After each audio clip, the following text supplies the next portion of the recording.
నమస్తే welcome to our channel. Telugu Desam party నేటితో 43 సంవత్సరాలు పూర్తి చేసుకుంది. మరి తెలుగుదేశం పార్టీకి ప్రధాన బలం కార్యకర్తలే అంటారు. మరి 43 సంవత్సరాలైనా సరే కార్యకర్తలు చెక్కు చెదరకుండా టీడీపీనే పట్టుకుని ఉన్నారు. మరి అదే విధంగా నందమూరి తారక రామారావు గారు స్థాపించిన ఈ పార్టీని చంద్రబాబు నాయుడు గారు ముందుకు నడిపిస్తున్నారు. మరి అదే విధంగా లోకేష్ గారు కూడా పార్టీని నిలబెడతారా? ఇవన్నీ కూడా తెలుసుకునే ప్రయత్నం చేద్దాం. దీన్ని పూర్తిగా విశ్లేషించడానికి మనతో పాటుగా ఉన్నారు సీనియర్ జర్నలిస్ట్ డివి శ్రీనివాస్ గారు. సార్ నమస్తే. సార్ నమస్తే. సార్, తెలుగుదేశం పార్టీ 43వ ఆవిర్భావ దినోత్సవం. సార్, మరి తెలుగుదేశం పార్టీని శ్రీ స్వర్గీయ నందమూరి తారక రామారావు గారు స్థాపించారు. మరి టీడీపీ సిద్ధాంతాల పట్ల ఎంతో క్రమశిక్షణగా ఉంటారు కూడా టీడీపీ క్యాడర్. మరి అటువంటి పార్టీని చంద్రబాబు నాయుడు గారు ఎన్టీఆర్ గారి బాటలోనే నడిపించడం జరిగింది. అసలు తెలుగుదేశం పార్టీ ఎదుర్కొన్న ఒడిదుడుకులు కానివ్వండి, ఇవన్నీ కానివ్వండి, ఏమంటారు సార్ మీరు? తెలుగుదేశం పార్టీని మనం ఒక రాజకీయ పార్టీగా చూడకూడదు. అదేంటి, రాజకీయ పార్టీయే కాదు, అదొక ఉమ్మడి కుటుంబం. అంటే అక్కడ కార్యకర్తే అధినేత, అధినేతే కార్యకర్త. కార్యకర్తకి ఏ కష్టం వచ్చినా అధినేత వాళ్తాడు, అధినేతకే కష్టం వచ్చిన కార్యకర్తలంతా రోడ్లు ఎక్కుతారు. అది మామూలు సంబంధం కాదనమాట. ఆ కనెక్టివిటీ మిగతా పార్టీల్లో అది లేదు, ఒక తెలుగుదేశం పార్టీకే సొంతం. ఈరోజు ముఖ్యమంత్రి చంద్రబాబు ఆవిర్భావ దినోత్సవంలో మాట్లాడుతూ కూడా ఆయన ప్రసంగంలో ఏం చెప్పారు? కార్యకర్తే అధినేత అన్నారు. అసలు నువ్వు ఇన్ని పార్టీలు చూసావు, ఇంతమంది అధినేతలను చూసావు, ఏ పార్టీలో అయినా ఏ అధినేత అయినా కార్యకర్త చచ్చిపోతే పాడిమోసినాడు ఉన్నాడా? కార్యకర్త చనిపోవటం ఏంటి, సాక్షాత్తు అధినేత వచ్చి పాడిమోయడం ఏంటి? ఒకళ్ళు కాదు, ఇద్దరు కాదు, ముగ్గురు కాదు. అంటే ఆ సంబంధం ఏది ఇవాళ సొంత కుటుంబాల కన్నా కూడా కార్యకర్తల కుటుంబాలకే వాళ్ళు ఇస్తున్నటువంటి ఆ విలువ, ఆ గౌరవం. అంటే కార్యకర్త కూడా అంతే. ఏది వాళ్ళ పార్టీని నిలబెట్టినాడు, నిజంగా ఆ పసుపు జెండాని మోసినాడు. ఎందుకంటే మెడపై కత్తి పెట్టిన జై జగన్ అనలా. మనం చూసాం గుళ్ళపాడులో చంద్రయ్య యాదవ్ జై జగన్ అనకపోతే మెడ కోస్తామన్నారు, జై చంద్రబాబు అన్నాడు, మెడ కోసి పారేశారు. అంటే ఆ కార్యకర్తకు ఉన్నటువంటి పార్టీ అంటే ఆ మక్కువ, ఆ ప్రేమ, అసలు ప్రాణం. వాళ్ళు ప్రాణాలైనా వదిలేస్తారు కానీ జెండా వదలరు అన్నమాట. ఒక చంద్రయ్య యాదవే కాదు, అలాంటి వాళ్ళు నీకు అసలు వందలు, వేలు, లక్షలు అన్నమాట. ఇప్పుడు ఆ పార్టీ వాళ్ళ కోటికి సభ్యత్వం చేరిందంటే ఆ కార్యకర్తకి 2 లక్షల ప్రమాద బీమా తెచ్చారు. దాన్ని ఇప్పుడు 5 లక్షలకో ఏమో పెంచారు. అరే, ఒక 140 కోట్లు ఖర్చు పెట్టారంట. అసలు ఏ పార్టీ అయినా కార్యకర్తల సంక్షేమం కోసం పార్టీ నిధుల నుంచి అంత ఖర్చు పెట్టిన పార్టీ ఉందా? వైద్యానికి కానీ, చదువుకు కానీ, ఉద్యోగాలకు కానీ అసలు వాళ్ళు ఏది అడిగితే అది. అందుకే 43 ఏళ్ల ఈ పార్టీ చరిత్రలో 25 ఏళ్ళు అధికారంలో ఉంది. ఏ ముహూర్తాన మహానుభావుడు ఈ పార్టీ పెట్టాడో కానీ ఏది ఎన్టీఆర్ ఆ 3 అక్షరాలే ఇవాళ వీళ్ళకి మరి ఒక శక్తి. అసలు ఎన్టీఆర్ అనే పేరు చెబితేనే వీళ్ళలో రక్తం పొంగుద్ది అనమాట. ఏది ఇప్పటికీ ఆయన గొంతు ప్రతిధ్వనిస్తూ ఉంటుంది వాళ్ళ ఇళ్లల్లో, వాళ్ళ ఫోన్స్లో. ఇప్పుడు రైతు కూలీల రక్తంలో నుంచి, కష్టజీవుల కంటి మంటల్లో నుంచి, కార్మికుల కరిగిన కండల్లో నుంచి, అన్నదాతల ఆక్రందనల్లో నుంచి పుట్టింది తెలుగుదేశం అంట. అంటే ఒక్కసారి జువ్వుమని పరిగెత్తుది అనమాట రక్తం వాళ్ళకి. ఏది అది ఆ కనెక్టివిటీ. ఇవాళ కార్యకర్త సంక్షేమం కోసం వాళ్ళు అసలు ఒక ట్రస్టే పెట్టారు. ఆమె ఎవరు, భువనేశ్వరి మేడం చైర్మన్గా ఏది ఎన్టీఆర్ చారిటబుల్ ట్రస్ట్ అని పెట్టి, బ్లడ్ బ్యాంక్ పెట్టి రక్తదానం చేయటం, లేకపోతే 2 స్కూల్స్ పెట్టి, గండిపేటలో ఒక స్కూలు, చెల్లపల్లిలో ఒక స్కూలు, మోడల్ స్కూల్ పెట్టి కార్యకర్తల పిల్లలకి ఉచిత విద్య, అంటే కార్పొరేట్ విద్యని ఉచితంగా వాళ్ళకి అందించటం. ఎవరైతే పార్టీ కోసం మరి ప్రాణాలు కోల్పోయారో ఆ పిల్లలందరికీ అక్కడ ఉచిత విద్య, అందులో చదువుకున్న వాళ్ళకి మళ్ళీ ఉద్యోగాలు. వాళ్ళ లోకేష్ సభలో మాట్లాడుతూ ఆవిర్భావ దినోత్సవం నాడు మరి అదంతా డెలాయిట్లో టీసీఎస్లో పెద్ద పెద్ద కంపెనీల్లో ఉద్యోగాలు చేసుకునే స్థాయికి వీళ్ళు వచ్చారంటే అంటే ఫ్యాక్షనిజంలో ఉంటే వీళ్ళంతా హత్యలు, ఆ హత్యకి ఈ హత్య మళ్ళా సమాధానాలు, రక్తపు కూడు. అంటే ఫ్యాక్షనిజాన్ని ఇవాళ అడ్డుకట్ట వేసి హ్యూమనిజం మేళవించామంటూ ఆయన చేసిన ఉపన్యాసం ఇవాళ ఆ కార్యకర్తలనే కాదు ప్రజలనే కదిలించేటట్టుగా లోకేష్ ప్రసంగం. ఇప్పుడు దీన్ని ఎలా చూడాలి నువ్వు తెలుగుదేశాన్ని? 43 ఏళ్ళు 3 తరాలు ఎన్టీఆర్ సమాజమే దేవాలయం అన్నాడు, ప్రజలే దేవుళ్ళు అన్నాడు. అసలు అతను నాయకుడిగా చూడరు, ఆయన ఏంటి ఒక విప్లవకారుడిగా చూస్తారు, ఒక చైతన్య పతాకంగా చూస్తారు, అంటే ఏంటి ఒక సంస్కరణవాదిగా చూస్తారు. అన్ని రిఫార్మ్స్. ఆడబిడ్డలకి ఆస్తి హక్కు అన్నాడు, నీకు కూడా మీ నాన్న ఆస్తిలో సగం హక్కు. అంటే ఇప్పుడు అదే కేంద్ర ప్రభుత్వం సుప్రీంకోర్టు కూడా అది అసలు ఒక చట్టం చేసి పారేసింది.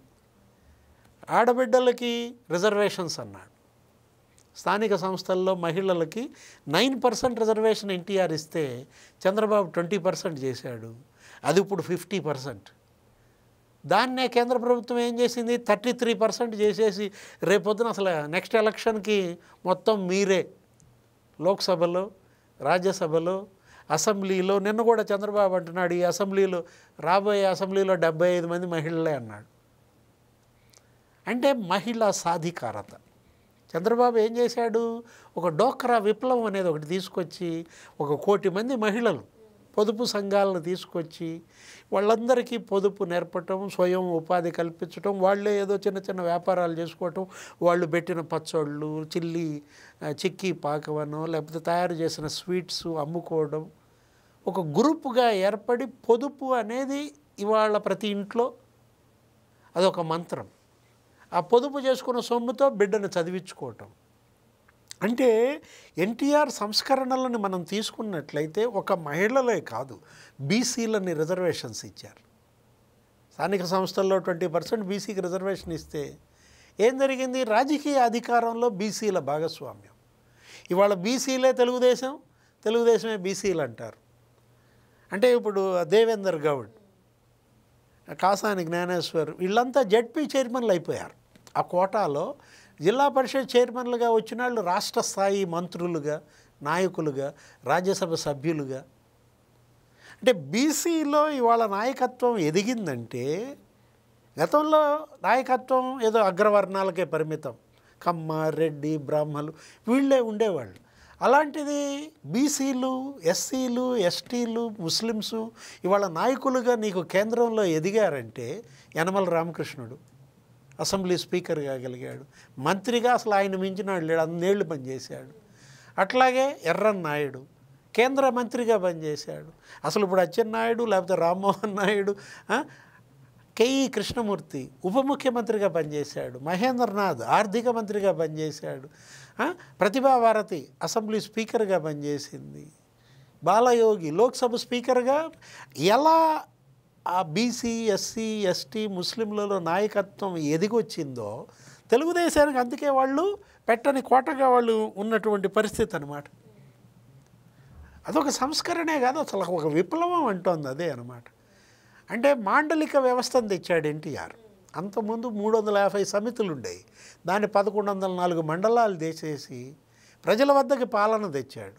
రైతు అనేవాడు అసలు కార్యాలయాల చుట్టూతో తిరగకుండా అన్ని కార్యాలయాలు ఒక చోటే ఉంచేటట్టు, వ్యవసాయం, పోలీస్, లేకపోతే రెవెన్యూ, ఆయన కావాల్సినవి అన్నీ కూడా పశుసంవర్ధక శాఖ ఒకే ప్రెమిసెస్లో కార్యాలయాలన్నీ ఉండాలంటూ ఒక మాండలిక వ్యవస్థ, ఏదో సింగిల్ విండో సిస్టమ్, అదొక సహకార రంగంలో విప్లవం అన్నమాట.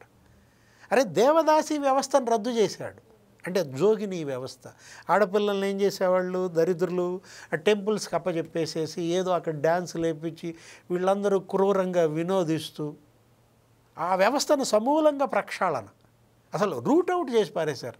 కూకటి వేళ్లతో ఉద్యోగాలు ఆడబిడ్డలకి, చదువులో రిజర్వేషన్స్, అసలు ఆర్టీసీలో కండక్టర్స్ లేడీస్ ఇప్పుడు నువ్వు వెళ్తే టికెట్ ఇస్తుంటారు, అది ఎవరు తీసుకొచ్చింది, చంద్రబాబు. ఆ డ్రైవర్లుగా కూడా వచ్చేసారు ఇప్పుడు ఆల్రెడీ. ఇప్పుడు అంటే వాళ్ళు ఇచ్చినటువంటి ఆ 2 రూపాయల కిలో బియ్యం ఎన్టీఆర్ ఇవాళ జాతీయ ఆహార భద్రత చట్టం అయిపోయింది.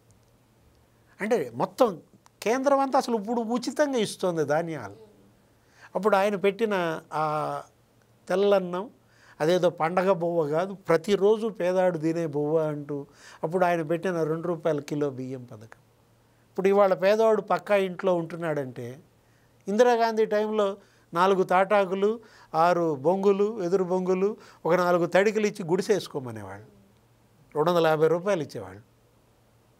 అంటే ఆ ప్లేస్లో పేదాడు కాంక్రీట్ స్లాబ్ కింద ఒక పక్కా ఇంట్లో ఉండాలి, పర్మనెంట్ హౌస్ ఉండాలి అంటూ ఒక స్కీమ్ ఎన్టీఆర్ తెచ్చింది. ఇవాళ మరి కేంద్రం దేశం మొత్తం అమలు చేస్తుంది. అదే హౌసింగ్ ఫర్ ఆల్ అనే ఒక స్కీమ్ అన్నమాట. అంటే ఈ పథకాలన్నిటికీ ఎన్టీఆర్ మరి 43 ఏళ్ల క్రితం అమలు చేశాడంటే అసలు ఎన్ని సంస్కరణలు తెచ్చాడంటే, ఇప్పుడు చంద్రబాబు ఆయన ఆత్మాభిమానం పెంచితే, తెలుగువాడికి ఒక గుర్తింపు గౌరవం ఆయన ఇస్తే, అంతకుముందు మద్రాసీలు అనేవాళ్ళు, తెలుగువాడు అని ఎవరికి తెలియని వాళ్ళు. అట్లాంటిది మరి చంద్రబాబు ఒక ఆత్మవిశ్వాసం. అంటే ఇల్లు కట్టించింది ఎన్టీఆర్ అయితే ఆ ఇంటిని నిలబెట్టింది చంద్రబాబు. ఎలా? చదువు, ఉద్యోగం, ఉపాధి, స్వయం ఉపాధి మీరు సంపాదించుకోవాలి.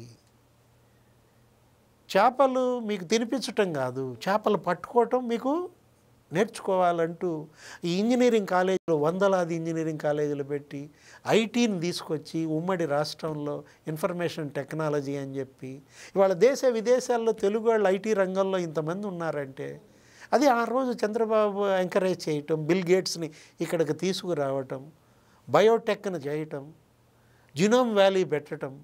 ఆ జినోమ్ వ్యాలీ ఇవాళ లైఫ్ సైన్సెస్ ఫ్యాక్టరీస్ అన్నీ అక్కడ, ఫార్మా హబ్. కరోనా వ్యాక్సిన్ తయారైంది అదే. అంటే 70 దేశాలకి కరోనా వ్యాక్సిన్ ఇవాళ ఇక్కడి నుంచి ఎక్స్పోర్ట్ అయిందంటే ఇదంతా చంద్రబాబు వేసిన బీజం. ఔటర్ రింగ్ రోడ్ కట్టడం, శంషాబాద్ ఎయిర్పోర్ట్ తేవడం, అసలు ఇన్ఫ్రాస్ట్రక్చర్లో ఆ రోజు వాజ్పేయి ప్రధానిగా, చంద్రబాబు ముఖ్యమంత్రిగా ఒక విప్లవం. ఈ 4 లేన్ 6 లేన్ 8 లేన్ రోడ్స్, లేకపోతే ఫ్లైఓవర్సు, ఎలా ఇన్ఫ్రాస్ట్రక్చర్ పెంచారు. అంగన్వాడీ భవనాలు, పంచాయతీ భవనాలు, హాస్పిటల్స్ బిల్డింగ్స్, స్కూల్ బిల్డింగ్స్. ఈ విధంగా అభివృద్ధి చేయొచ్చు, ఈ విధంగా సంక్షేమం అందించవచ్చు అంటూ అటు పేదరిక నిర్మూలన కోసం, జీవన ప్రమాణాల పెంపు కోసం తెలుగుదేశం పార్టీ పనిచేసిన విధానం ప్రజల్లో ఇవాళ ఆ పార్టీ గూడు కట్టుకుందంటే, అంటే 43 ఏళ్లలో మరి 25 ఏళ్ళు ఆ పార్టీ అధికారంలో ఉందంటే గమ్మత్ ఏంటంటే వీళ్ళు అధికారంలో ఉన్న జనంలోనే ఉంటారు, ప్రతిపక్షంలో ఉన్నా ఇంకా జనంలోనే ఉంటారు. అసలు వీళ్ళు పోరాటాలు. ప్రతిపక్షంలో ఉంటే అసలు చంద్రబాబును పట్టుకోవటం మన వల్ల కాదు. ఏది అసలు రోడ్ల మీదే ఉండేది, ప్రజా సమస్యలపై పోరాటం. మరి జగన్మోహన్ రెడ్డి ఇప్పుడు ఎక్కడున్నాడు? జంప్. అంటే ప్రతిపక్షంలో పోరాడితేనే హీరో వర్షిప్ వస్తుంది, మళ్ళా గెలిపిస్తారు. అదే వదిలేసి జగన్మోహన్ రెడ్డి ఆయన పార్టీ వాళ్ళ అడ్రస్ లేని పరిస్థితి. అంటే అన్ని పార్టీలు ఒక ఎత్తు, దేశంలో జాతీయ పార్టీలు, ప్రాంతీయ పార్టీలు, నీకు 6 ఏమో జాతీయ పార్టీలు ఉంటాయి, ఒక 55 ఏమో ప్రాంతీయ పార్టీలు ఉంటాయి, ఒక 1356 రిజిస్టర్డ్ అన్రిజిస్టర్డ్ ఉంటాయి. ఎవరికీ లేని సంస్థాగత బలం ఈ పార్టీకి వచ్చిందంటే, కోటి సభ్యత్వాలు చేరుకుందంటే అది కదా కార్యకర్తే అధినేత అనేది అక్కడ. మరి దేశంలో ఎటువంటి పార్టీకి లేనటువంటి బలం తెలుగుదేశం పార్టీకి ఉందని, ఆ తెలుగుదేశం పార్టీలో కార్యకర్తే అధినేత, అధినేతే కార్యకర్తగా ఉంటుందని చెప్పి సార్ చెప్తున్నారు. Thank you sir.